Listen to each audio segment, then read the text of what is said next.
নাচতে না জানলে উঠোন বাঁকা। বিজেপি নেতাদের কথা শুনলেই বোঝা যাচ্ছে তারা নিশ্চিত পরাজয় জেনে নানা রকম জটিলতা তৈরি করা, বিভ্রান্তি তৈরি করার চেষ্টা করছেন। চতুর্থবারের জন্য মুখ্যমন্ত্রী হতে চলেছেন মমতা বন্দ্যোপাধ্যায়। তৃণমূল কংগ্রেস 250-র বেশি সিট নিয়ে আসবে, এই সার সত্যটি বিজেপি জানে।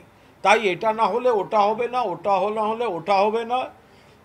কর্মী সমর্থকদের নিজেদের কোনো ক্রমে তাদের চাঙ্গা রাখার জন্য এই ধরনের কথাবার্তা। বিজেপি কে সিএ ক্যাম্প করার? কে বিজেপি সিএ ক্যাম্প করার?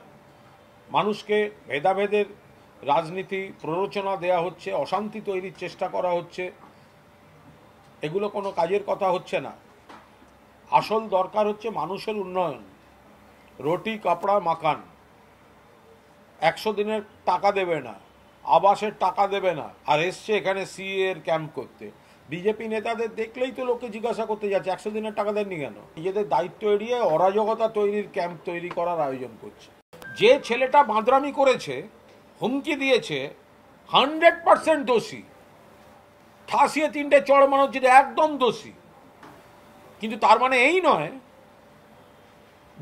যে বিপ্লবীরা যখন কোনো জুনিয়র ডাক্তার আর একজন ডাক্তারকে রহস্য মৃত্যুতে ঠেলে দেবেন, বা একজন জুনিয়র ডাক্তার একটি মেয়েকে বুঝিয়ে জঙ্গলে নিয়ে যাবে, আর তারা যখন কী সব করবে পুলিশ দাঁড়িয়ে পাহারা দেবে।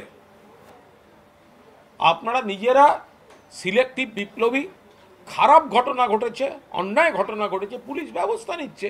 একজন জেনুইন নাগরিকের গায়ে হাত দিয়ে দেখুক না, তারপর বিজেপি নেতারা কে কোথায় থাকবেন তারপর বোঝা যাবে।